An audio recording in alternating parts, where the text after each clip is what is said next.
Então, hoje, como a Soninha já falou, não é essa aula. Só vou recapitular, tá bom? Como falei, né? Para quem não participou da outra, para dar uma olhada e para ver o salto que a gente está dando. Aula passada falamos sobre barroco, né? Foi isso, né? Ciência, filosofia, interpretação simbólica. Aí aquela base de sempre que eu estou colocando em todas para a gente se nortear, tá bom? Explicando, falamos do absolutismo, né? Que é esse período monárquico, pois bem. Guardem aqui Luís XIV, vai ser importante para nós Luís XIV, porque na aula de hoje, alguns historiadores acham que a partir da morte de Luís XIV, inicia-se o período chamado iluminista, tá bom? Olha, contra a reforma, né? Martinho Lutero, a Vulgata, né? A explosão científica, né?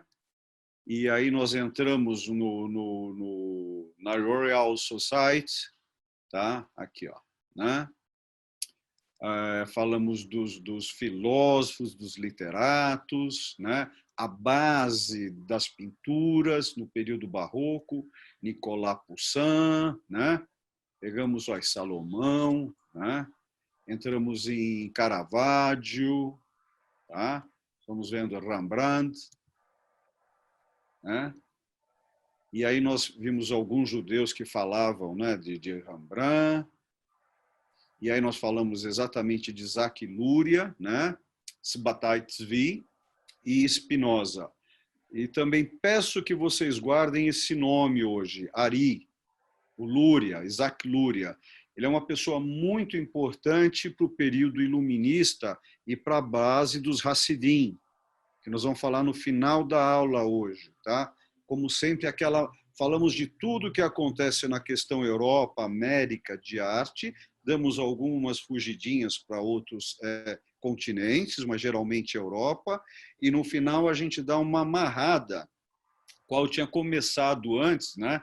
Naquela troca com o Jorge, de ter uma visão judaica, só que eu estou trazendo para o final hoje, porque tem bastante coisa nesse período, né? Quanto à questão do iluminismo propriamente, e tem muita coisa sobre a questão judaica, tá bom? Então, nosso quinto encontro, estamos chegando já para... Vamos ter somente mais 3 encontros até o final do ano, tá bom? Olha, foi um ano, eu considero bastante produtivo. Nós vamos ter ao todo, não? São 32 encontros, é bastante. E a gente, né, Soninha, Val, a gente tem trocado sobre isso e não são assuntos tão fáceis, não, tá? O Sandro entra e brinca aqui, fala, né, que se tivesse um professor igual a nós, ele estudaria mais, mas os nossos assuntos, eles navegam pela superfície, mas a gente dá alguns mergulhos profundos e alguns saltos relativamente altos, né? Como hoje, nós vamos pegar essa questão da enciclopédia e do hermetismo, são algo que é onde a gente se aprofunda um pouco, né, Boris? Essa parte mística que a gente gosta também. Então, vamos lá, vamos para a aula de hoje. Vamos para o diálogo, ou diálogo, poliálogo de hoje, né?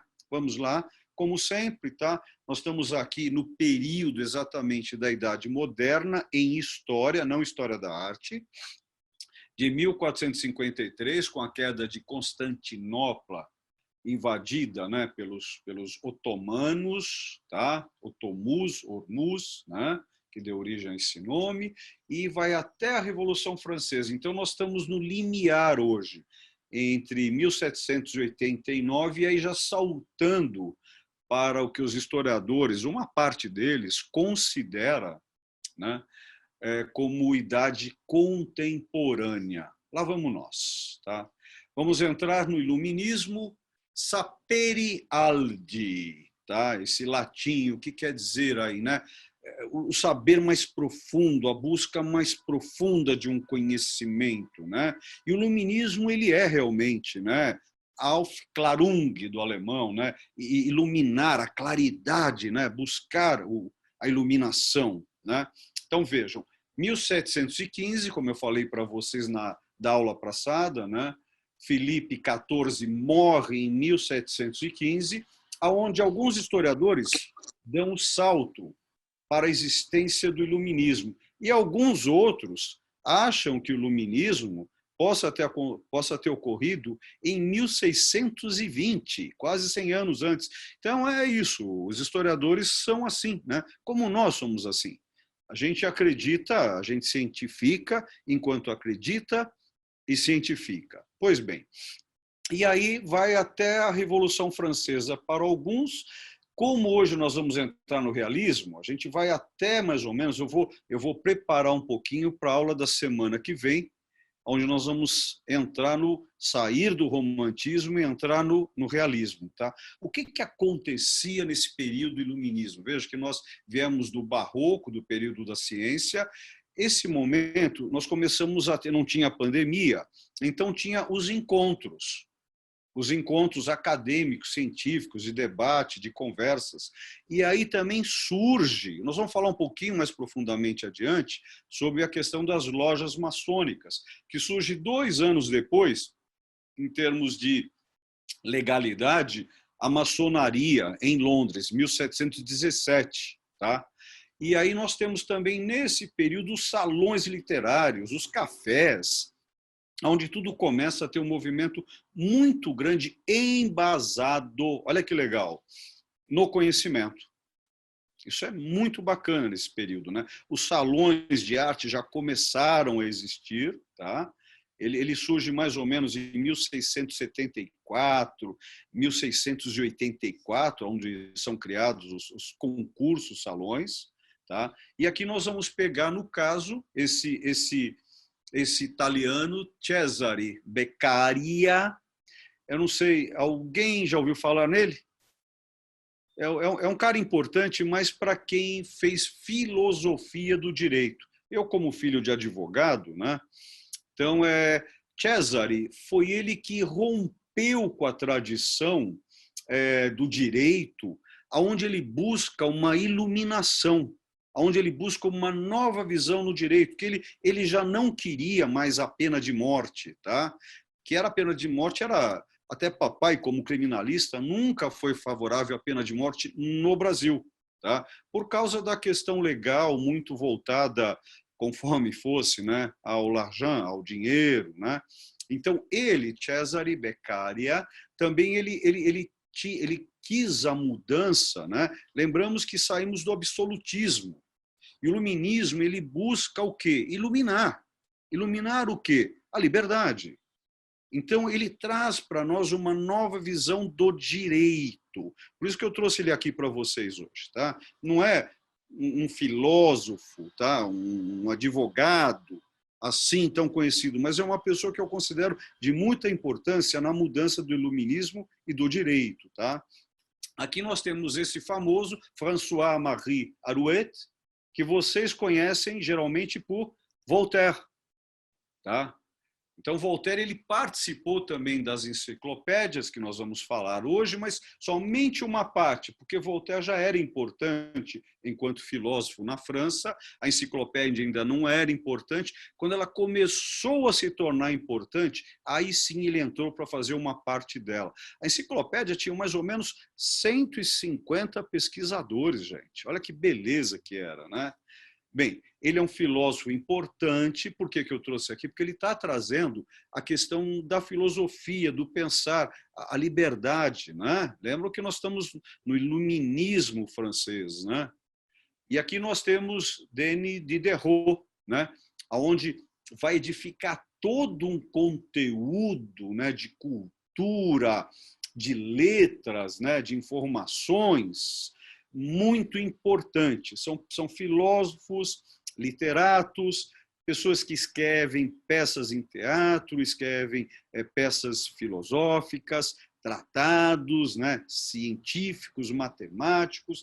É um período de grande explosão no conhecimento, porém, diferente do conhecimento do século passado, do século XVII. Século XVIII, aqui ele tange, né, ele pega enquanto âmago, né, a questão da liberdade, né, do liberté, que nós vamos ver daqui a pouco, né, essa questão. Jean-Jacques Rousseau, bem conhecido, né, quanto a várias questões aí até de documentos libertadores, né, onde traz junto com Montesquieu também todo o tratado, né, de pensamento, de realizações, sempre voltado contra o absolutismo, contra a monarquia e também contra a religião. Claro que alguns colegas falam que existia uma mensuração quanto ao absolutismo, uma mensuração quanto à religiosidade, né? Então tentava-se se achar um caminho libertador, não excludente, mas a gente sabe que isso é muito difícil na história, né? E aqui nós temos da Grã-Bretanha, né? David Hume, aonde esse Hume ele trata muito da questão também, como filósofo, né, do direito. Do direito enquanto direção, enquanto liberdade. Ele fez parte desse movimento na Grã-Bretanha. Tá? Junto com ele, agora, nós temos o local exatamente de Hume é Irlanda, como Adam Smith, que é conhecido por suas questões econômicas, né? O livro Riqueza das Nações, onde ele é um básico, né? Onde ele começa a edificar nesse período iluminista, porém, na Grã-Bretanha, tá? Que a gente pode até falar que tem uma diferença grande entre Grã-Bretanha, tem uma diferença entre Grã-Bretanha, Reino Unido, né?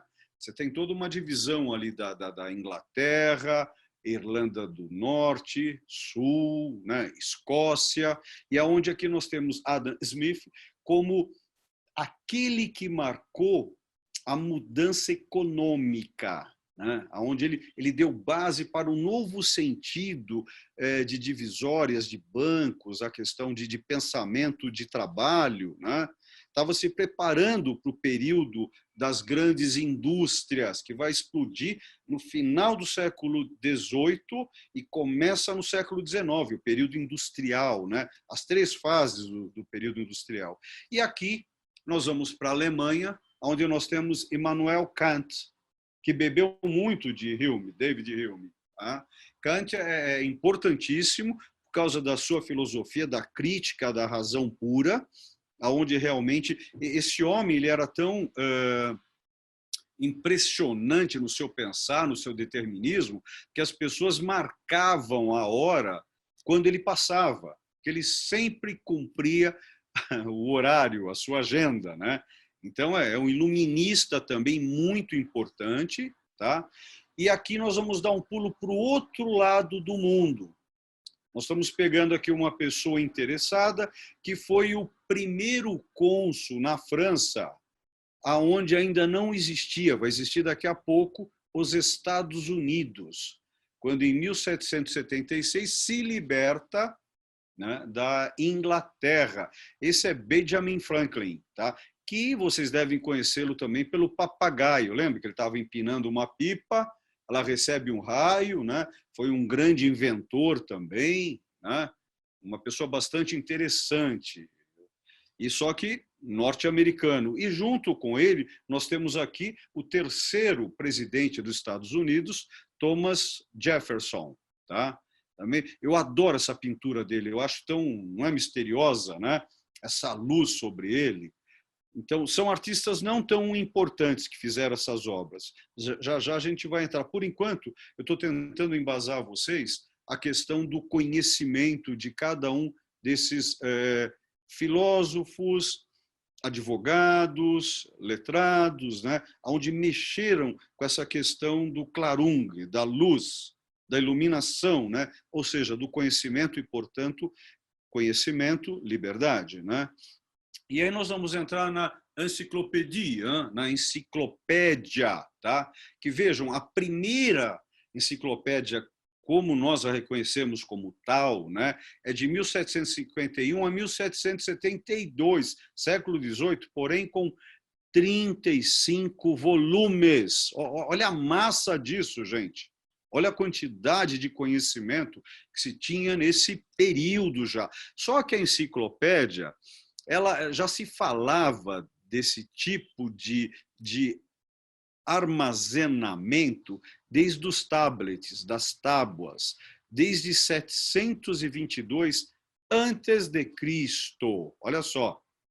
Então, olha, há 28 séculos atrás. Então, existem vários tipos. E como, quando você pega, acho que aqui no Brasil a mais conhecida é a britânica, né? Que ela se tornou importante, mas ela explode mesmo como enciclopédia, tanto aqui estamos verbalizando em francês, né? Esse enciclopédia trata de um grupo de 150 pessoas que começam a edificar os seus primeiros terceiros tomos, que vão chegar a 35 tomos. Aqui nós temos a página frontal da primeira enciclopédia, onde vocês estão vendo que o ponto de fuga da obra é lá em cima, que tem o quê? Tem a luz. Esse é um tratado, é um desenho, é uma gravura que tem uma quantidade de simbolismo impressionante. Então, cada mão, cada dedo, cada tom, vocês estão vendo as colunas lá no fundo, de onde sai a luz. O que importa ali é a luz. Por isso, o iluminismo, ou luminismo, o lume, a luz, né? O conhecimento, fechar os olhos e ver a claridade. E aí ele se transforma de Da'at para Chokhmah. Ele se transforma de conhecimento em sabedoria, que é o que a gente quer da vida, né? Então, a Encyclopédie Dictionnaire Raisonné de Sciences, tá? De Arte et de Métier. O que acontece aqui? A enciclopédia era tido como um dicionário. Tá? Agora, de onde vem essa palavra enciclopédia? Né? Alguns colocam que vem de encíclope. Lembra aquele monstro de um olho só? Que era tão grande, né? Só que aqui nós estamos trazendo do grego antigo, tá? Enciclopédia, tá? Que seria o circular da educação. Mas de onde beberam esse pédia? Aí vem de paideia. Paideia eram as escolas de busca de conhecimento, né? No século no século IV, V, 400, 500 antes de Cristo, na Grécia, antes dela se tornar helenista. Era o período pré-socrático, socrático, platônico, né? Aí aristotélico. Então, de lá já bebiam essas condições de conhecimentos tanto horizontais quanto verticais, né? E, claro, profundos, a busca do autoconhecimento, como nós já vamos esbarrar no hermetismo, né? E aí, nesse período, em 1746, 48, com a descoberta de Herculano e Pompeia, ressurge o neoclássico. Mas eu quero trazer uma coisa aqui que eu acho interessante. Essa história do classicismo, veja, a palavra classicismo vem de classe, sala, classe de aula, sala de aula, né? Isso é o significante, né? O significante do classicismo é algo muito recorrente na história. De tempos em tempo, nós buscamos o clássico para ter um apoio, né? Nós precisamos de uma estabilidade para poder ter a ruptura. E depois da ruptura, nós temos que ter estabilidade. É uma constante esse dinamismo. Só que o neoclássico ele surge nesse período por causa dessas cidades que são redescobertas. Temos aqui um desenho sobre esse período, né, que mostra a descoberta dessas cidades que foram soterradas por um vulcão, né? E aqui nós começamos a entrar na arte. Aqui nós temos um trabalho, né, o Juramento dos Horácios, de Jacques-Louis David, que foi o grande pintor de Napoleão. Napoleão utilizava muito esse artista. Então, veja, aqui está claro o período neoclássico explodindo. Vejo as cores, né, o trabalho aqui já... a técnica ela já se torna algo muito de perspectiva. Vocês lembram, pelo que nós caminhamos, né? O claro-escuro de Leonardo, né? A explosão da luz saindo em Caravaggio. Lembram quando a perspectiva surge em Cimabue, Giotto de Bandone, nós temos tudo isso já aqui. Porém, quando percebam lá no fundo a trindade daqueles arcos, a sombra, aquele risco rasgando ali, a sombra e a luz penetrando. Você percebe o movimento e trazendo assim para nós um conhecimento da Roma, né? Um conhecimento romano, um conhecimento grego, quem sabe até egípcio, sumério, mas trazendo para nós um conhecimento. E aonde nós vemos aqui já a morte, né, de Marat, aonde Jacques Louis David traz já a sua condição enquanto revolucionário, trazendo já o conhecimento. Lembrando que nós estamos no período romântico. O romântico ele foi contra o barroco. Por quê? O barroco era uma quantidade de coisas, as formações em S, né? Aqui o romântico ele traz novamente o amor, a intuição, o sentimento, né, nesse período. E aí nós temos o divisor de águas na música, né? Ludwig van Beethoven. Tá? Ele sai desse período, né? Ele é aquele que marca, ele sai do clássico, ele quebra o clássico e vai não para o romântico, é claro, ele vai para o realismo. Por isso que ele está entre esse período, entre o século XVIII, né? Século XVIII e XIX. A música dele muda isso. Ela faz essa transcendência. Sai do clássico e vai para o real. Agora, o que é esse real e o que é esse neoclássico no Brasil? No Brasil, no caso, é um pouquinho atrasado, em 1816 chega aqui no Brasil a missão artística francesa. Por isso que esses prédios que nós vemos até hoje no centro de São Paulo vieram desse caminhar da missão artística francesa, que foram trazidos pelo período colonial brasileiro, né? E que tivemos essa mudança aqui no Brasil, a partir desse período. Tá? Pois bem, aí nós chegamos agora ao realismo. A palavra é muito clara, né? É real. E o que nós vamos tratar aqui? O que é esse período real? É onde não se quer mais o absolutismo, a monarquia. O iluminismo traz esse conhecimento, porém o real ele só vai existir com força em 1850, 1840, talvez em 1835. Por que eu estou trazendo ele aqui? Para que vocês comecem a ver que nós vamos dando pequenos saltos, saltos de centímetros, porque um vai se apoiando no outro. E o realismo ele vai trazer para nós esse período industrial, onde nós temos aqui Jean-Baptiste Camille Corot, onde Corot traz o quê? Uma pessoa lendo, buscando conhecimento, uma obra muito simples, né? Onde nós temos aqui Jean-François Millet, tá? Que criou, um dos criadores da escola de Barbizon, uma escola bastante importante na França, Paris, né? Aonde entre Montparnasse e Montmartre, tá? Aonde aquele ele tá, olha o que nós estamos vendo. Nós vemos essa menina lendo e aqui nós temos pessoas colhendo, trabalhando no campo. Isso é o realismo, trazendo o que está acontecendo no momento imediato. Isso eu só estou trazendo o que nós vamos falar, estou preparando vocês para a aula que vem. Tá? Mas ele existe esse degradê, tá? De um movimento ao outro. Né? E aqui nós pegamos uma fonte importantíssima no iluminismo, no neoclássico, no romântico. Olha só, de onde vem essa palavra romântico? Né? Ela vem de Roma.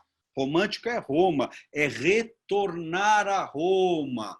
Por isso que o significante de Roma é amoroso. E Dante usou muito bem essa palavra, lembram? Ele criou um grupo chamado Fidelis d'Amore, porque ele foi desterrado para o Roma e utilizava a palavra, né, amor, porque a palavra amor é o contrário de Roma. Roma e amor. Porém, aqui cabe para nós, né, o romântico enquanto ao saudoso, a memória. Olha, que momento romântico eu estou passando. O que quer dizer isso? Estou me lembrando de algo ou vivendo algo que realmente... Aí já saímos do substantivo e vamos para o adjetivo, né? Tem todo esse movimento, a palavra.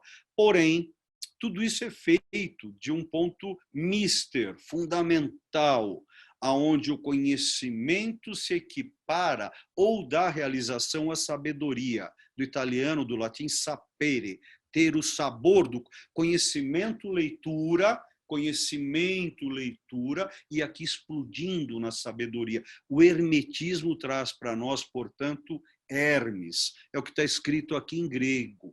Hermes trismegistus. Hermes, o 3 vezes grande. Por coincidência, Hermes é do mesmo período do primeiro Moisés, de Moshe. Em 1350, lembrando que Moshe recebeu, né? Estávamos no deserto em 1313, quando recebemos as tábuas, né? E aqui é do mesmo período de Hermes, que estava buscando... O que é? Hermes não é a marca Hermès, não, tá? Claro que ela veio também daí. Hermès vem de... Lembra a palavra hermético? O que está dentro não sai, o que está fora não entra?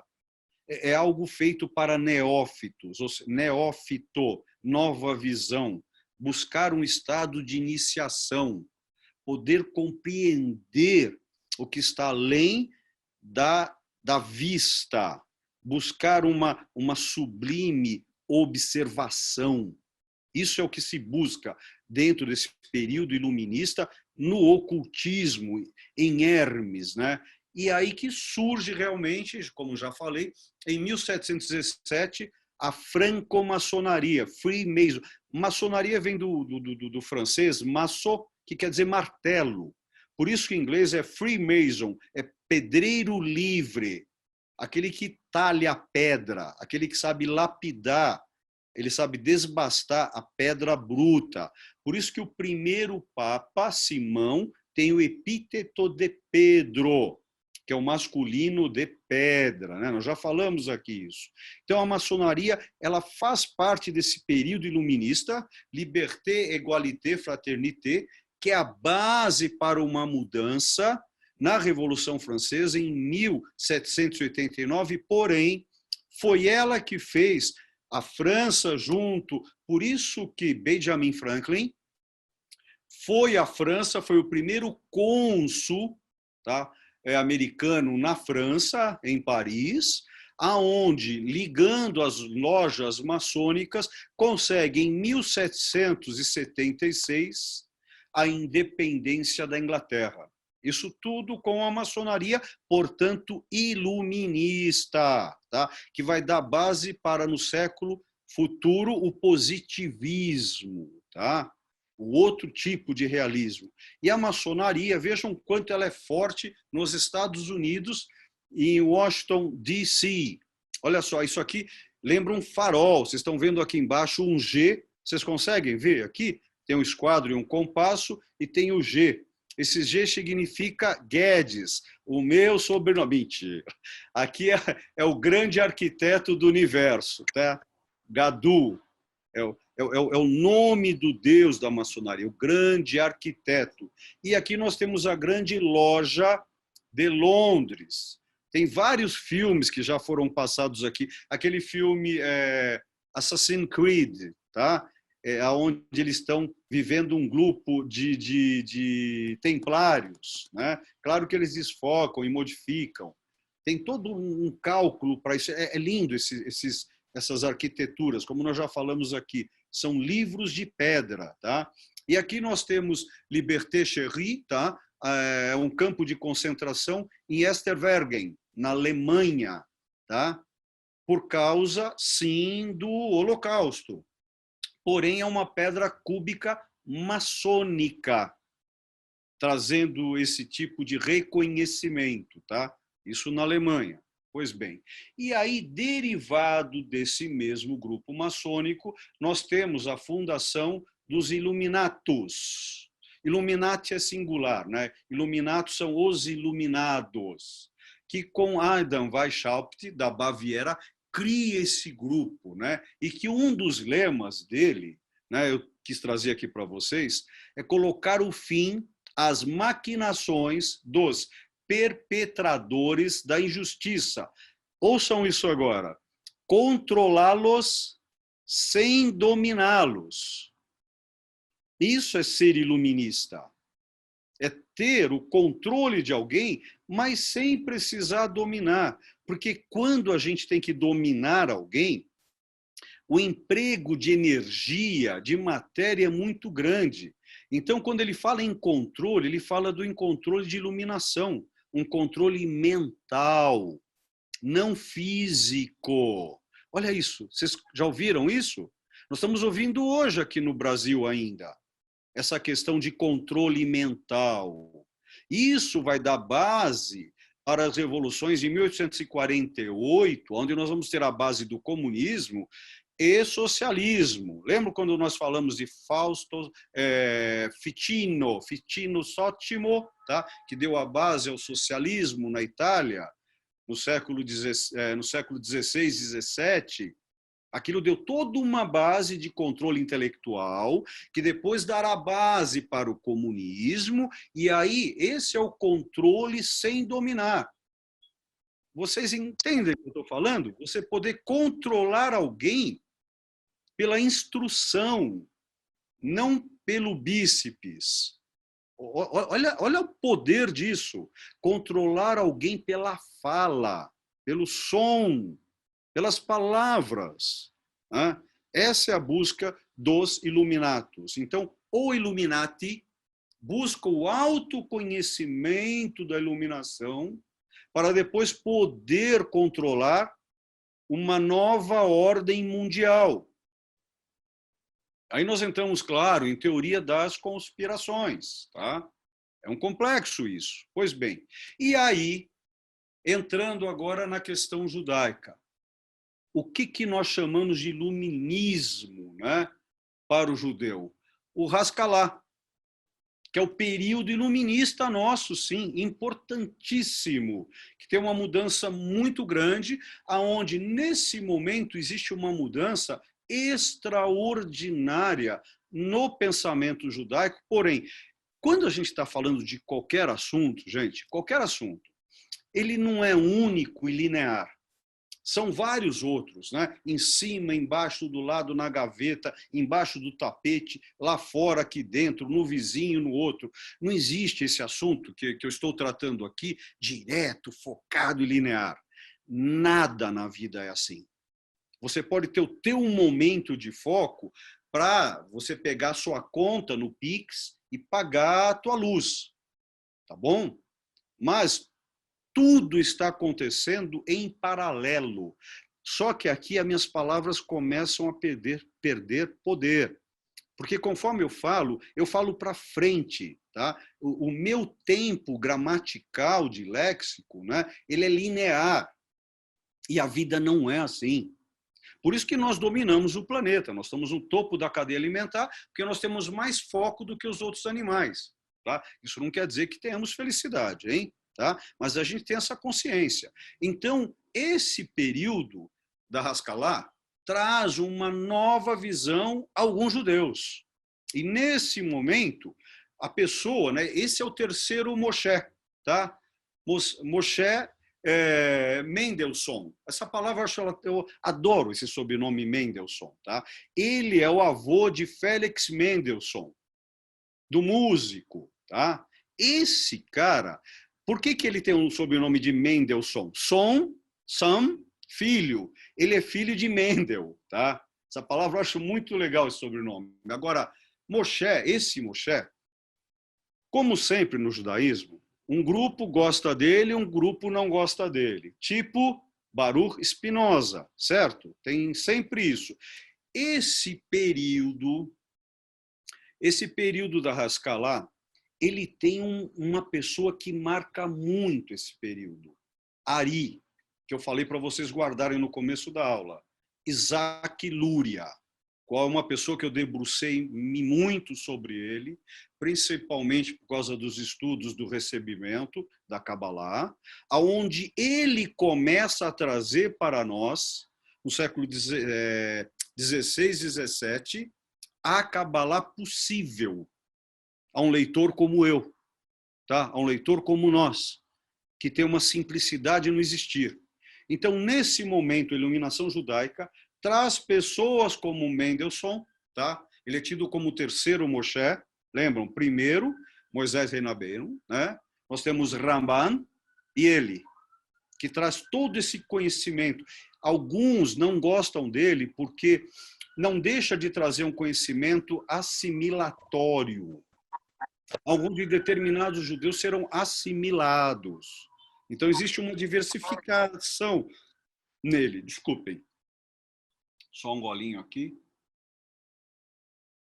E eu trouxe aqui para a gente ter como base, né, o Moré Nevi'im, tá? Onde é conhecido normalmente como Guia dos Perplexos, tá? De Ramban, tá? Que é importantíssima leitura para esse período, tá? Aqui, então, nós vamos ter uma grande explosão de um novo movimento, o Hassidismo, o Hassidut, que quer dizer piedade, tá? Onde nós temos Eliezer, tá? O Beshit, como precursor desse período, que ocorre fortemente até hoje. É um grupo que busca o contato direto com Deus, junto com o Rebbe. Não Rabi, não Ravi, Rebbe. Tá? Aonde? No Tzi. O que é Tzi?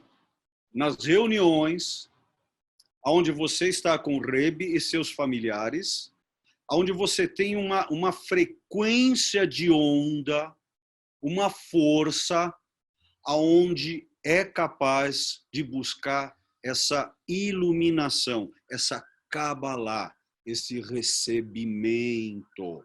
Então, esse período racídico surge no século XVIII, que é uma vertente do judaísmo, que são várias, tá? Onde você pode ter a religião e a filosofia, tá? Então, são contextos e texto. Pois bem, agora eu estou trazendo algo para nós, para a gente amarrar tudo, esse número. Vocês estão vendo esse número? Nós estamos falando em 250 trilhões de dólares. Que número é esse? É o número dado hoje pela manhã da dívida do mundo por causa da pandemia. Tá? No caso do Brasil, nós estamos em débito com... são 15 trilhões que nós temos de débito. Tá? Agora, o mundo todo aqui, nós estamos tendo um problema de 250 trilhões de débito no mundo todo. Tá? Ou seja, nós falamos o tempo todo até agora de iluminismo, iluminação, autoconhecimento, conhecimento do outro, a busca. Então, essa questão financeira, acreditem, ela também é simbólica. Então, nós temos que rever, na minha opinião, essa questão material. Claro que o dinheiro é importantíssimo, ele traz conforto, ele azeita o motor do sistema, né? Só que a gente tem que entender como tudo isso está acontecendo, e nesse momento pandêmico que nós estamos passando, é um momento de refletir, analisar o que está acontecendo comigo enquanto indivíduo, indivíduo do latim, aquele que não se divide, o ser sozinho, porque eu tenho uma película, eu tenho uma pele, né? Eu não consigo sair de mim, né? Não é possível, né? Pelo menos pelo conhecimento até hoje, a não ser que a gente entre em transhumanismo, aí já são outras colocações, né? Mas no atual momento desse conhecimento, eu estou preso aqui, né? Eu tento sair, eu não consigo, né? Eu habito, a minha única casa é essa. Então, quando eu falo de dinheiro, eu falo de materialidade, eu preciso saber lidar com essas forças. Lembrando a frase iluminista: controle, não dominação. Eu amarro aqui agora.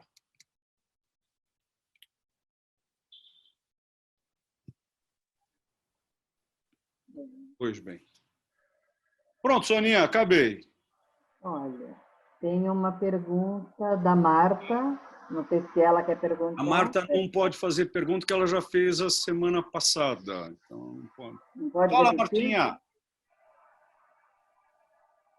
Ah, agora sai bem. Oi, boa noite.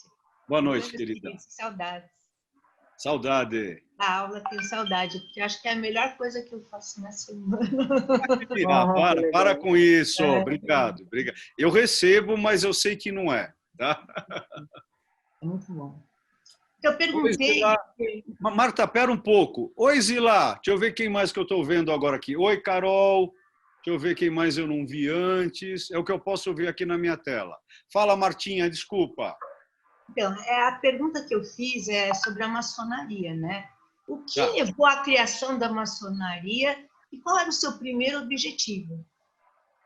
A maçonaria, basicamente, pelos documentos, os documentos mais antigos e fortes são do século XVII.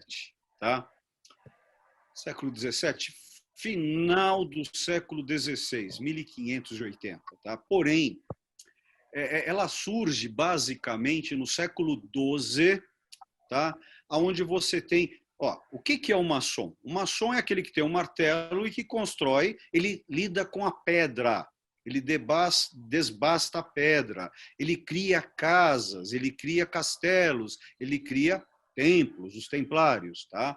Então, nessa mesma época, você tinha o sapateiro, você tinha aquele que lidava com couro, aquele que fazia roupa, você tinha aquele que cuidava da agricultura, você tinha várias glebas, né? Então, porém, a maçonaria ela surge porque esse pessoal construtor de templo, eles perceberam, eles se reuniam e dormiam aonde? Como até hoje, aqui na Leopoldo, onde eu moro, estão construindo um prédio, e acho que vocês percebem, quando constrói um prédio hoje, né, você tem aqueles que constroem os prédios, eles moram em volta do prédio. Eles criam, né, a moradia deles, onde eles habitam lá durante a construção. E é a mesma coisa há 800, 900 anos. Aonde eles ficam? Qual o nome do local que essas pessoas que estão construindo esse prédio na Leopoldo, tá? Qual o nome desse local? Alojamento. Aonde um maçom se reúne? Nas lojas.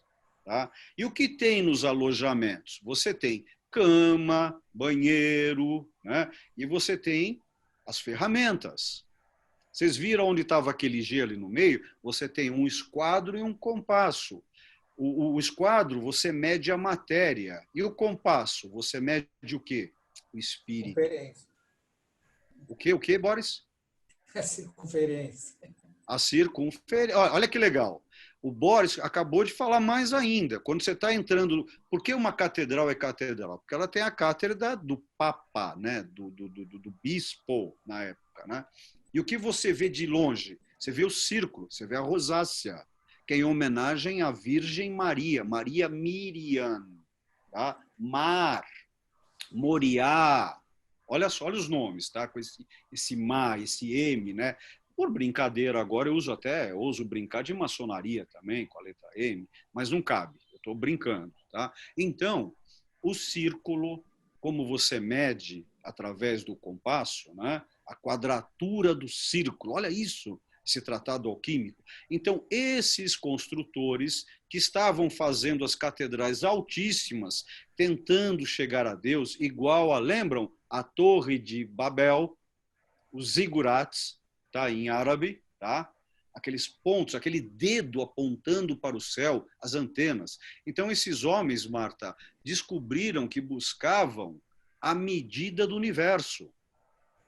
Diferente da construção de um sapato. Apesar que Jacob Boehme, que é um filósofo ocultista, qual eu gosto muito, tá? Um querido amigo meu lançou o livro dele, Américo Sommermann, da editora Polar, Jacob Boehme, tá? Ele era um sapateiro, um dos maiores filósofos, tá? Quando a gente fala, por exemplo, Baruch Spinoza, tá? Baruch Spinoza ganhava dinheiro como para sobreviver?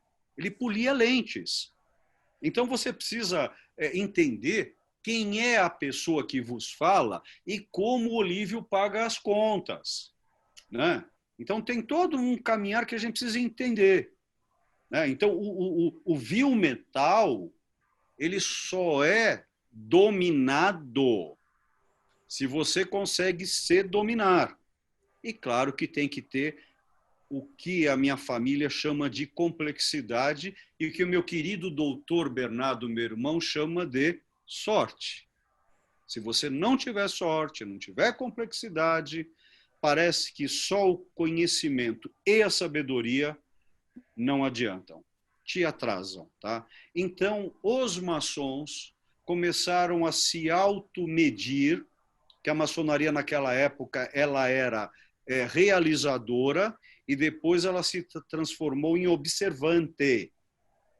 Ela virou filosófica. Quando ela vira filosófica, né? Pois bem, aí vai depender da maçonaria que estejamos falando, se ela é inglesa, francesa, brasileira, se é grande loja, se é grande oriente, depende da linha que você está. Então, eles se reuniram com o motivo da construção para chegar até Deus, Marta, e com isso se autoiluminando. Por isso que eles se tornaram muito mais potentes do que os fazedores de sapatos, os fazedores de calça, os fazedores de espadas, tá? Que também é um outro... quando eu falo aqui agora brincando de espada, estou falando dos ferreiros e alquimistas. Porque para você ser um ferreiro, você tem que ligar com fogo, você lida com fogo e com o fólio. Lembra o que é o fólio? Deus soprou em suas narinas nefesh. O que quer dizer nefesh? Deus soprou a alma. Então, quando você lida com o fólio, você está lidando com os pulmões. Lembra a gaita de fólio? Né? Se vocês estão me ouvindo, está passando ar pelo meu pescoço. Por que Modigliani tem os pescoços longilíneos? Por que a Kabbalah são os Zefirot, né, as Zefirat tem a ligação nos Zefirotes? O que liga? As letras, as palavras. Por que vocês estão aqui? Para ouvir, para trocar. É a fala.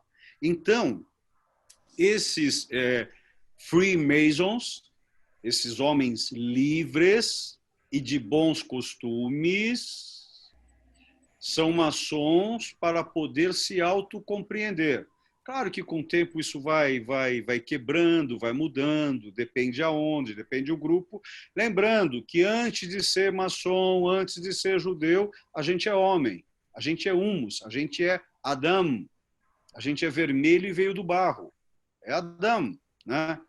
Então, por isso que a maçonaria é o que é. Capítulo? Pegou um pouco? Sim, sim, é interessante. E não tinha mulheres, né? Há pouco tempo que as mulheres... Não. Aí é que está. Sim. Você tem le droit humain, o direito humano. Já existia uma maçonaria mista. Tá? Alguns falam no começo do século XIX e alguns já falam no século XVIII mesmo. Tá? E o problema, gente, o problema é como aqui, de repente, em vez de ser o Olívio falando, vai ter um cara aqui, um bacanão, deixa eu ver, um George Clooney. Vocês vão querer ouvir o George Clooney falando? Vocês vão querer ouvir o Olívio falando? Não. Aparece um cara bonitão, bacana. Quero tomar Nespresso com ele.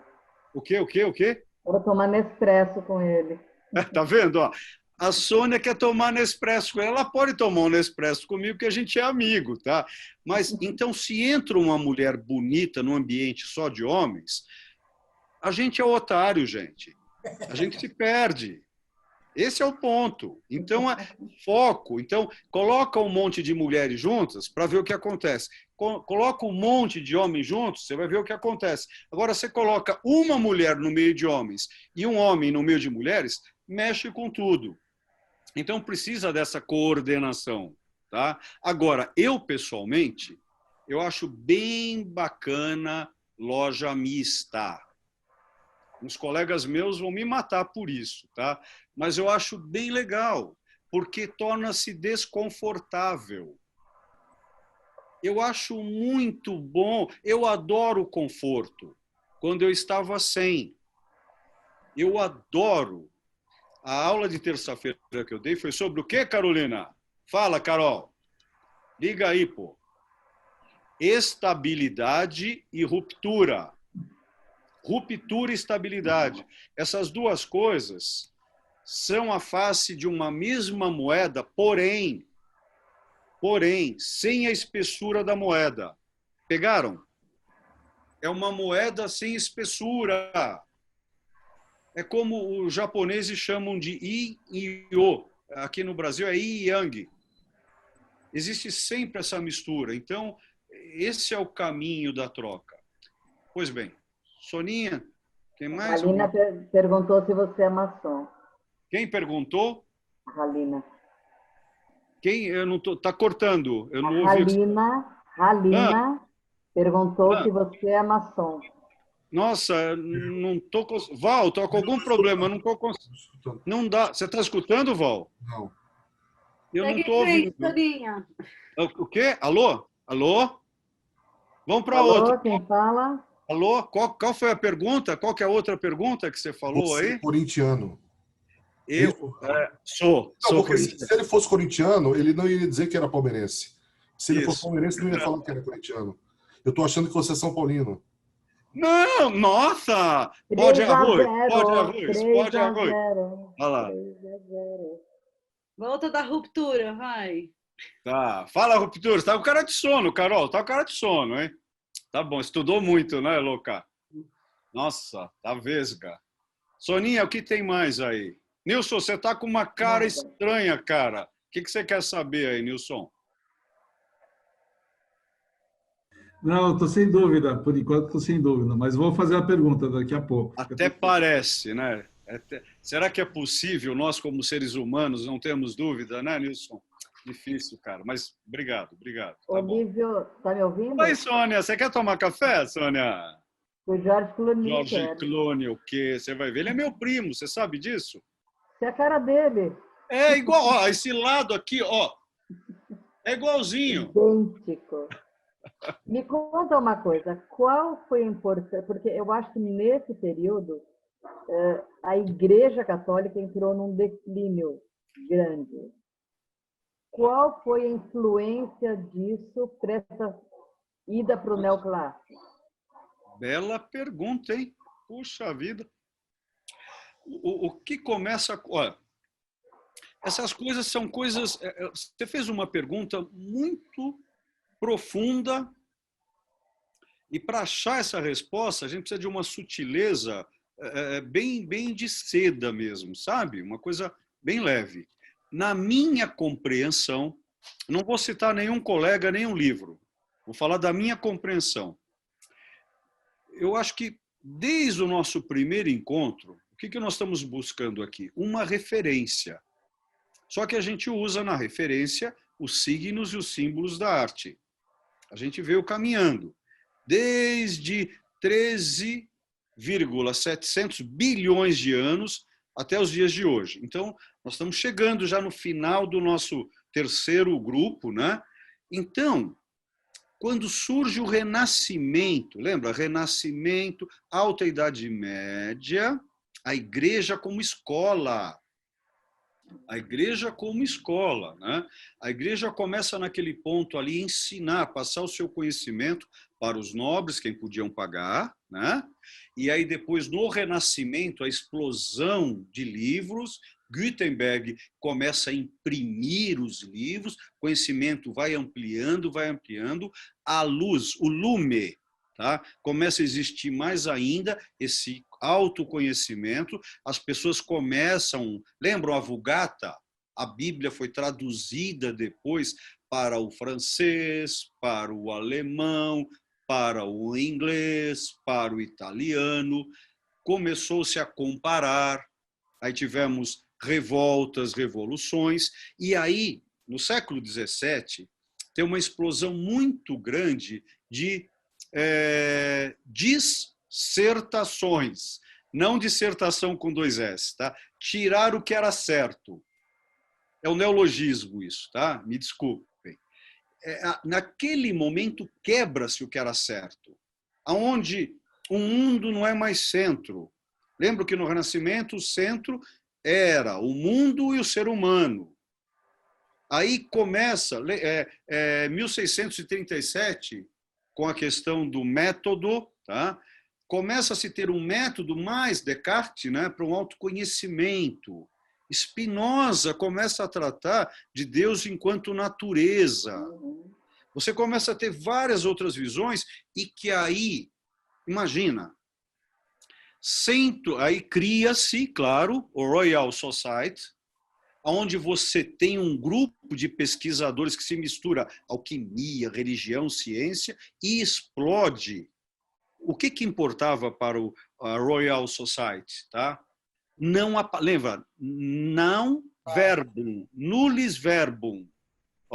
Ou seja, não a palavra. Nós queremos o fato. Isso, Boris, o fato. E nesse momento surge a enciclopédia, os dicionários, os museus, as escolas enquanto tal. Principalmente, cabe agora a você, o que acontece nesse período? Nós começamos a definir as disciplinas, Sônia. Então, você começa a ter um certo oftalmologista, um certo otorrinolaringologista. Você começa a ter determinadas facções, falanges de estudantes. E aí, nesse momento, o dogma, ele não é tão mais importante. Claro que ele é sim, para todos nós. É importante ter ciência e crença, porque uma ajuda a outra. Quando você não descobre, você precisa da crença, você precisa do sonho, você precisa do dogma. E aí você retorna com outro status. E aí você se modifica. Então, nesse período, Soninha, com essas disciplinaridades, com essa pluridisciplinaridade, lembra que nós falamos da transdisciplinaridade? Essas disciplinas começam a rever valores. Então, daí aparecem grupos como Royal Society, como maçonaria, como Illuminati, como várias ordens modificando, olha que legal, a forma pensamento. E no momento, eu sou o que eu sou no meu corpo pelo que eu como. Porém, eu só como o que eu como para ter o corpo que tenho pela minha forma pensamento. Se eu mudar minha forma pensamento, eu posso mudar, dentro das possibilidades genéticas, mudar o meu corpo. Que eu vou saber o quanto que eu preciso de gordura boa, gordura não. Eu preciso de gordura. O que segura os meus órgãos internos são as gorduras. Então, não dá para não ter gordura. Né? Então, agora, eu preciso de uma respiração melhor, então eu preciso de um exercício cardiovascular. Né? Então, tudo isso vai da minha questão cerebral, mental, portanto, a forma com que eu penso. Então, nesse momento, Sônia, houve uma mudança de pensamento. E aí, a questão do dogma foi modificado. Isso até no judaísmo. Por que surge o hassidismo? Tzvi, lembra? No século passado, Tzvi aparece, Sabbatai Tzvi, queria ser o Messias. Né? Então, muda-se toda uma questão. E a base toda para esse pensamento é luriano, de Ari, de Isaac Luria. Tem toda uma mudança na comunidade. Então, claro que ortodoxo também não vai gostar. Não ortodoxo ou racídico, uma outra ortodoxia. Depende se é judeu espanhol, se é judeu alemão, paradinhas que é nazi. Né? Então, depende muito dessas questões, dessas análises. É complexo. Espero ter te respondido, tá? Silvio, posso fazer uma pergunta? Nilson, me permita. Eu acho que o Sacha abriu o microfone primeiro. Sacha, você quer fazer uma pergunta, querido? Não, acontece que me entrou uma ligação internacional, tive que sair fora e voltei agora. Quem era que você estava falando? Era com a Itália?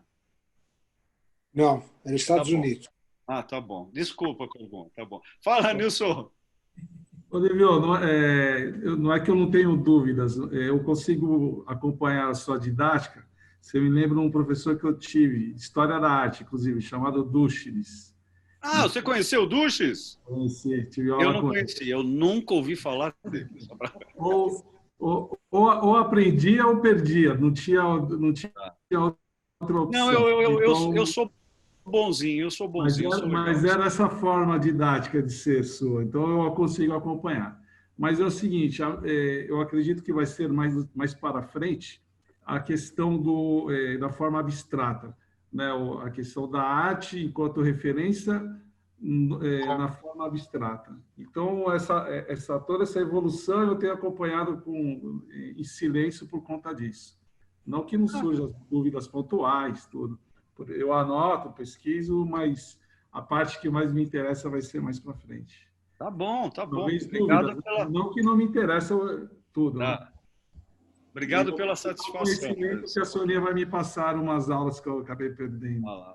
A Sônia e o Paulo, ele tem os vídeos. Agora, daqui a 2 aulas, a gente vai dar uma bombardeada realmente em 1903, 1904, 1905, onde nós vamos pegar dadaísmo, fauvismo, abstracionismo, portanto, e principalmente por causa da psicanálise, tá? O cubismo. E não posso esquecer de a teoria quântica, né, de Max Planck, que faz todo esse movimento da abstração na arte, que não é na arte, é abstração na forma de pensar. Né? Tá bom? Tá bom. Nilson, Fique à vontade.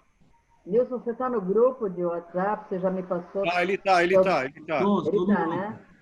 Você está. Tá, ele está, sim. Eu tenho nós vamos colocar lá o... Ele tem falado bobagens lá, como todo mundo, inclusive eu. Ele também fala bobagem. Então, nós vamos passar o terceiro módulo lá quando terminar também, tá?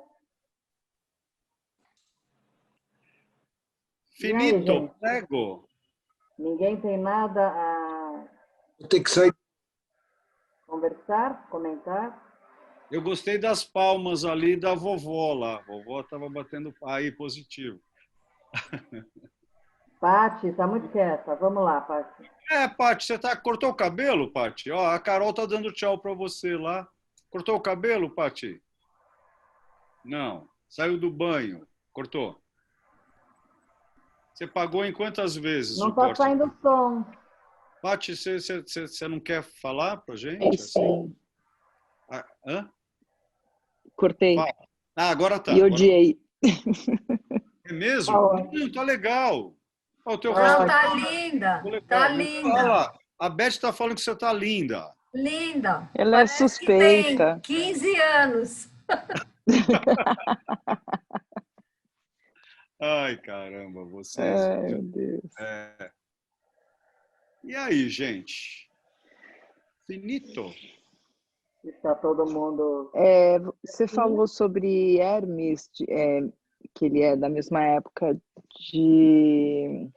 do Moshe. De Moshe. 1313, em que medida?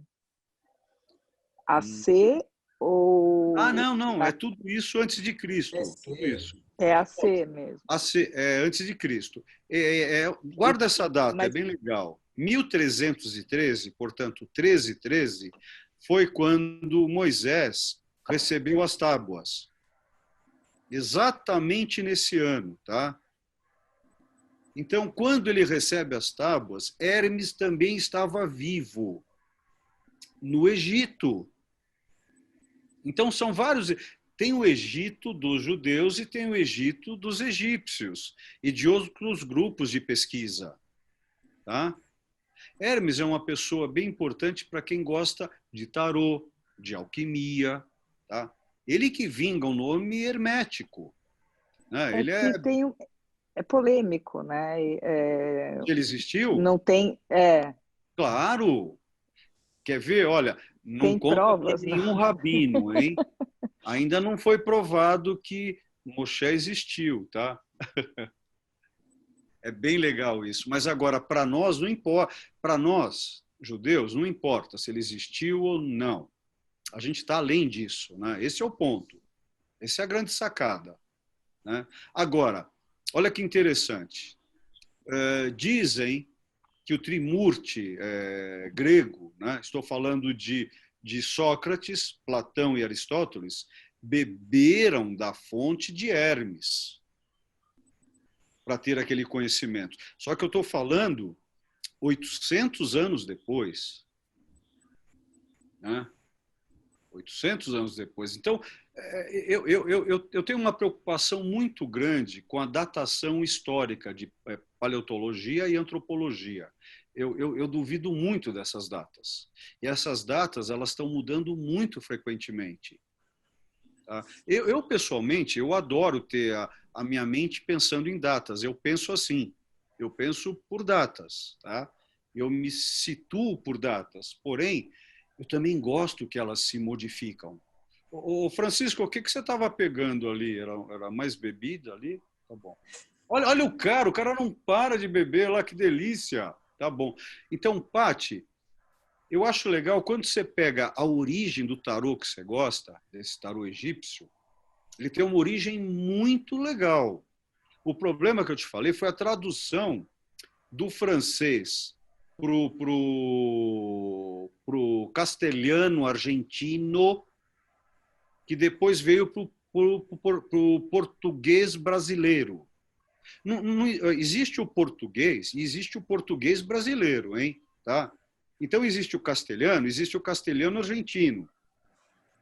O problema é porque quando a gente lê um livro no idioma que a gente sabe, você precisa ter confiança em quem traduziu. Esse é o problema. Agora, a gente não tem capacidade de ler. Em quantos idiomas a gente consegue ler, né? Ainda bem que a gente tem hoje o tio Google, que ajuda muito a gente, né? Só que ele também trai, porque teve uma pessoa que colocou a palavra traduzida ou até sinônimo, né? O quanto que essa pessoa colocou, ela sabia. E mesmo que você pegue não vou falar de um doutor, eu vou falar de um livre docente. Estou falando mestrado, doutorado, pós-doutorado, livre docente. Mesmo que você pegue um livre docente, ele também vai errar. Ele também vai errar. E isso que é o magnífico da vida, né?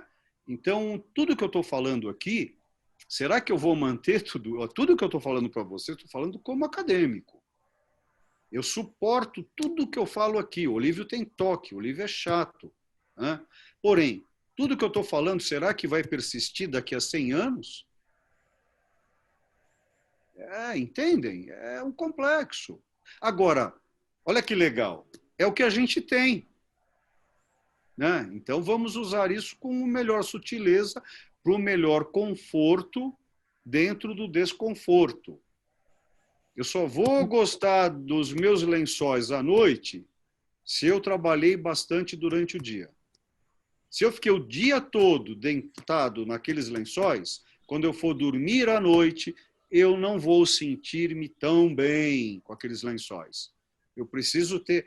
Lembrando que a palavra trabalho tem 500 anos, ela veio de um instrumento de tortura chamado tripalium. As pessoas estavam ali capinando, né? Estavam capinando. Aí ela é um instrumento de madeira que saía daqui, ia até o umbigo e tinha uma madeira em frente às tripas. Quando a pessoa se cansava e deitava, aquilo enfiava nas tripas e daí vem o nome tripalium, daí vem o nome trabalho. Por isso que o trabalho é dolorido, por isso que é melhor ter um emprego, não um trabalho. Tá? Mas Pati, é isso aí. Vamos buscar o conhecimento. O que você está xingando aí que eu não estou ouvindo? Fala. Porque, eu vi que tem a tábua de esmeralda, Isso. Thor, Isso. e talvez seja esse Hermes Trismegisto. É o mesmo, foi ele que escreveu. É o mesmo. É o mesmo. Lembra aquele livrinho que eu mostrei de alquimia? Do Lívio, lembra aquele que eu fico fazendo de madrugada, né? Ali eu tenho a tradução da Tábua Esmeradigna, tá? Olha só que legal. Que cor que é esmeralda? Verde. Verde. O Graal, ele foi feito dentro de uma pedra, e a pedra que o Graal foi feito era uma esmeralda. Claro que alguns vão me corrigir, os geógrafos, tá? Qual que é a maior ilha do planeta? Tá? É a Groenlândia. É a Groenlândia. Vamos traduzir Groenlândia para o inglês. Como é que fica? Greenland. Opa! O que quer dizer? Agora vamos traduzir o que o Boris traduziu para o inglês para o português. Fica Greenland, terra verde. Alguém já viu aquela terra verde? Não. Só branca. E por que ela é verde como nome? E lá tem uma cidade chamada Thule. Pesquisa isso. A cidade Thule, que fica na Groenlândia, que era terra verde, aonde surgiram os arianos. Arianos, gente, eu não estou falando nada de nazi. Não, De nazista. Os árias, né? Hã? Arianos vem de árias. Isso, dos arianos. O que é ária? Nobre, puro, singelo. Os vikings foram para lá, né? Hã? Os vikings foram para lá. Não. Os vikings, aí nós os estamos árias na fazem parte Dinamarca. da mitologia da Índia. Não. É anterior a isso. A Índia, quando elas têm os arianos, as castas, os avatares, lembra aquele filme Avatar? É uma palavra sânscrita, que quer dizer... O que quer dizer avatar? Avatar é um representante, mensageiro. Não. Avatar é um controlador. você mesmo que controla um outro corpo. Agora, na Índia, você tem o que se chama de... No judaísmo... vamos lá, vai. Vamos falar de sânscrito mesmo, melhor. Ó, você tem o Sansara. Já ouviram falar em Sansara? Sansara é o círculo da vida. Quando você fecha o círculo do compasso que o Boris falou, lembra? A gente fecha o círculo da vida, você não precisa voltar mais. Nesse momento, você está num outro nível físico e quer voltar para ajudar outras pessoas. Esse que volta é o avatar. Isso quer dizer avatar em hindi, tá? Que vem de origem do sânscrito. Nós estamos falando de mais ou menos há 2.300 anos atrás, na Índia do Norte, próximo ao Nepal, que é diferente do pensamento da Índia do Sul. Tá? É como falar de Coreia do Norte e Coreia do Sul. Existem várias Índias. Por que a Índia briga com o Paquistão? Porque antes de ser Paquistão era a Índia. Então são outros grupos que tem ali. Aquela parte que tem toda palavra que termina em Istam quer dizer território ou país. Existem ali 7 Istams, países, que tinham uma origem, e uma delas desceu da Groenlândia e foi parar em uma dessas Índias. Como se fala Índia em sânscrito, não é? Lembram do Bhagavad Gita? Bhagavad Gita, Grande Índia. Tá?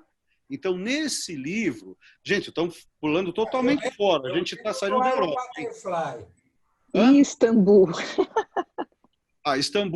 Istambul é legal. Aí nós vamos entrar em Constantinopla, Bizâncio, porque o primeiro nome era Istambul, Constantinopla, Bizâncio foi o nome do imperador, Bizum, que deu o nome... Mas tem a ver com Índia? Não. Tem a ver com os mongóis, os hunos. Aquela parte toda, aquela parte de cima... Mas os hunos eram uma tribo mongólica. E daí? Qual não era tribo? Quem não Todos foi tribo? Todos são tribos, claro. Da onde a gente era o indivíduo que juntou um montinho, que depois... De onde vem a palavra tribo? Tá? É uma palavra português, Brasil, que vem de Portugal, que vem do espanhol, que vem do latim, que é tri. Juntar. É um grupinho de tri que deu origem à tribo, e essa trina que criou esse grupo. Né? Agora, essa questão toda da Groenlândia, onde nós surgimos o assunto, para quem gosta de esoterismo de verdade, tentem pesquisar a Groenlândia. Tá? Eu estou falando quando era Pangeia, há 270 milhões de anos atrás, quando era um continente só. Se isso é verdade. Tá? Lembram que 270 milhões de anos atrás era a Pangeia, um continente, começou a se afastar, tá bom? Por isso que a costa brasileira bate com a costa da África, bacana, tá? Por isso que o meio desse nosso, não é mar, o nosso oceano, essa palavra, né? É chamado de Atlas, Atlântico, né? Aí nós vamos a 12, 14 mil anos atrás, né? Temos Atlântida, né? Aí nós temos onde fica o Oceano Pacífico, nós temos o continente chamado Mu. Agora é aula de geografia antiga, gente. Então, o continente Mu, vocês me matam um dia. Estão vendo porque o nosso grupo está diminuindo cada vez mais, Sônia? Eles não me aguentam mais. Olha, não sei se foi o Francisco ou a Maria Cristina que escreveram. Liga o som e fala vocês. Mas eles podem falar em vez de... Fala vocês dois aí. Fala, Chicão. Fala, Maria. Não sei qual dos dois. Eu escrevi aqui uma pergunta que é uma coisa que é constante quando a gente começa Francisco, a falar desde o início. Vai. Desde sempre, desde o seu curso, sempre a gente abordando a beleza. Então, eu perguntei, você mencionou agora, peguei um gancho de você ter mencionado que nos encontros maçônicos, inicialmente não tinha presença feminina, talvez porque a presença feminina desvirtuasse um pouco os objetivos, enfim, a forma, o que eles estavam, o tema, não é? Sim. Então, a minha pergunta é a seguinte, a beleza, de uma forma geral, ela não faz a mesma coisa com todos os temas abordados pelas atividades, emoções e criações humanas? De onde vem essa força da beleza? É uma pergunta fácil de você responder. Não é, não. Não é. Não é. Você é um sem vergonha. Maria, teu marido é um sem vergonha. Ele está aprontando, ele está passando até a mão na cabeça dele agora para ver o que ele mexeu comigo agora. Gente, a palavra beleza na maçonaria, Francisco, ela é muito importante. Sem a beleza não existe. É um dos tripés da maçonaria. Por quê? De onde vem a palavra beleza? Tá? A palavra beleza, no caso aqui, nós estamos falando em português, Brasil. Beleza vem, portanto, de Portugal. Aí nós vamos pular para o latim. Aí nós temos a palavra bellum, e aí nós vamos para o grego. Tá? Esse bellum, da mesma origem, o radical dele, que a palavra, olha só que legal, bélico. O que é bélico? Guerreiro. O que é beleza? Beleza é a possibilidade de guerrear contra o tempo. O belo só existe se consegue vencer o tempo, senão não é belo. Fica feio. Só que a palavra feio aqui, eu estou sendo simplista agora, tá? Então, a beleza ela é muito importante para a maçonaria, porque ela transmite o equilíbrio das forças. Agora, é claro que eu fui bem simplista quando eu falei da não entrada da mulher, né? Na maçonaria, para entrar na maçonaria, você precisa ser um ser, desculpa a cacofonia, precisa ser, né? Você precisa ser uma pessoa livre e de bons costumes. Sem isso, você não pode entrar. Então, você tem que ser belo, você tem que ser equilibrado. Beleza, não quanto a... Não confunda beleza com bonito. Aquela é uma mulher bonita. O que quer dizer que ela é bonita? Bonita vem de bom. Ela é boa, tá? Ela é decente, tá? Mas quando a mulher é bela, ela é uma guerreira contra o tempo. Entende? Então, esse conceito, eu acho que esse conceito também estaria ligado à eternidade, né? a ideia de eternidade? Eu tenho problemas com essa palavra, Maria, porque para mim eternidade, olha só, quer ver que legal?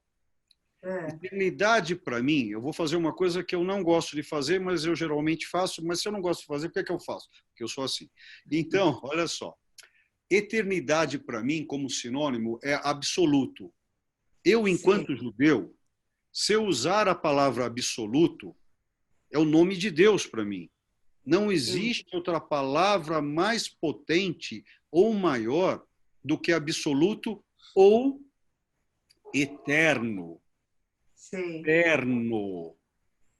Eternidade. Eternidade é o universo.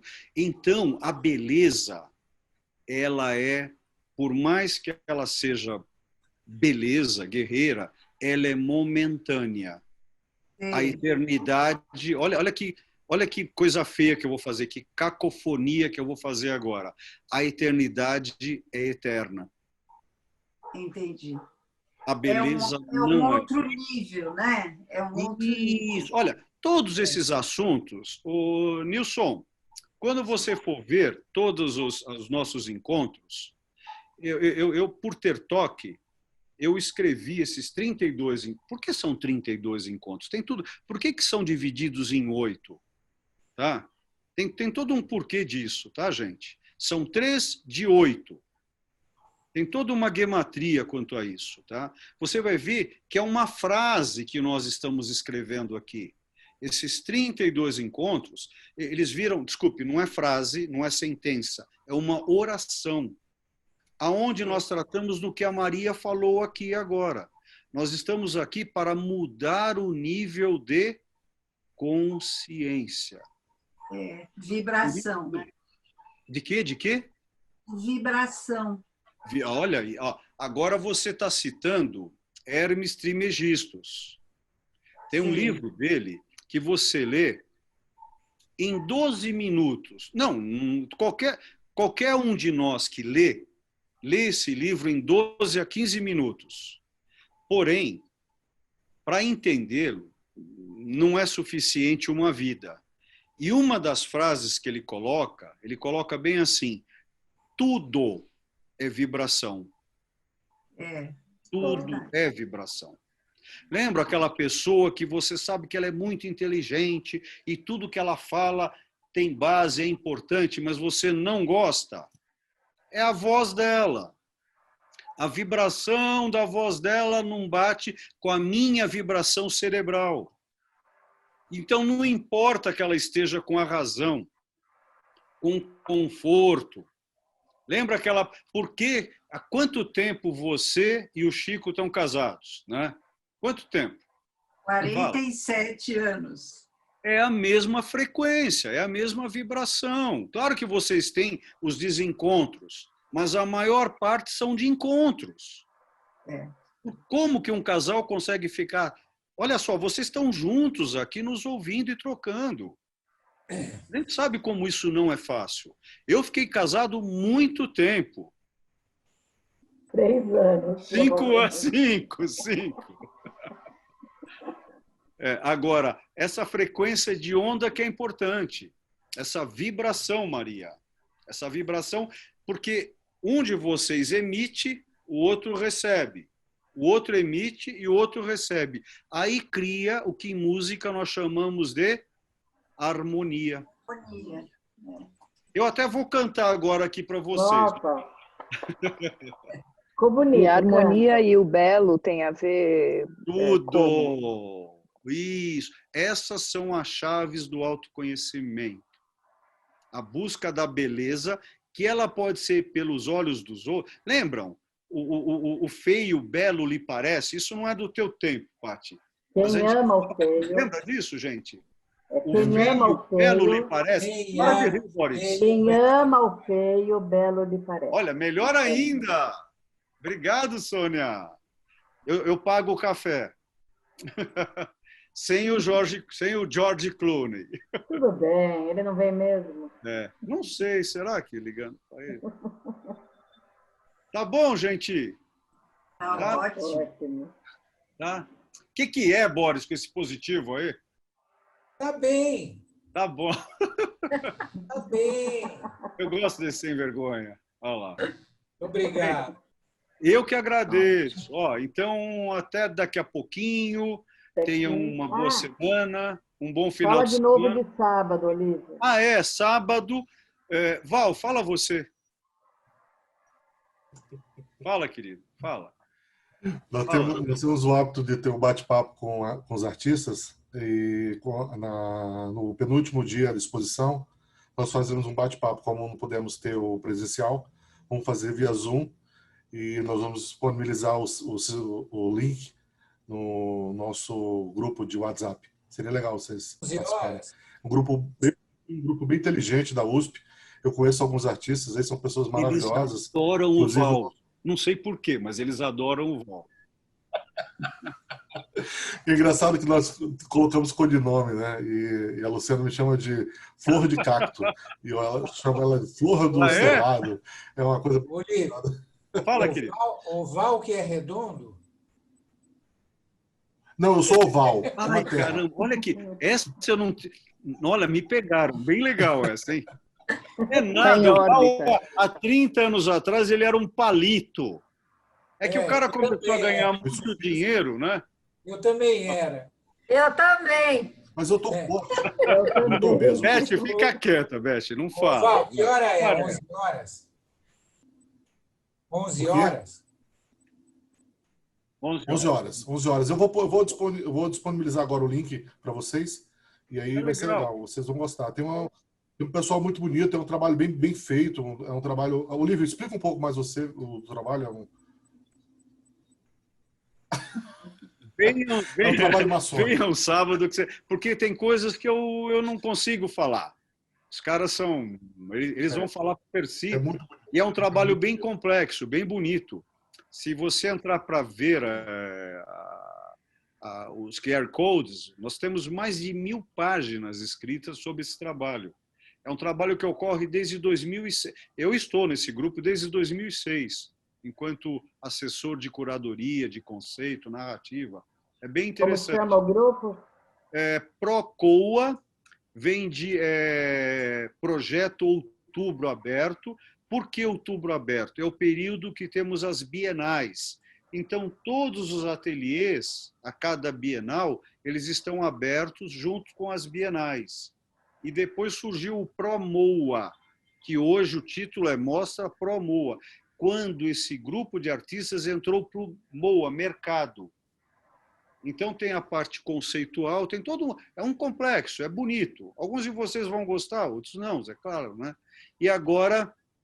Val vai falar de novo, vou ser bem chato com ele. O que vai acontecer no dia 5, Val, de dezembro? Quem é mesmo? Quem é mesmo? Modigliani. Esse vai ser legal.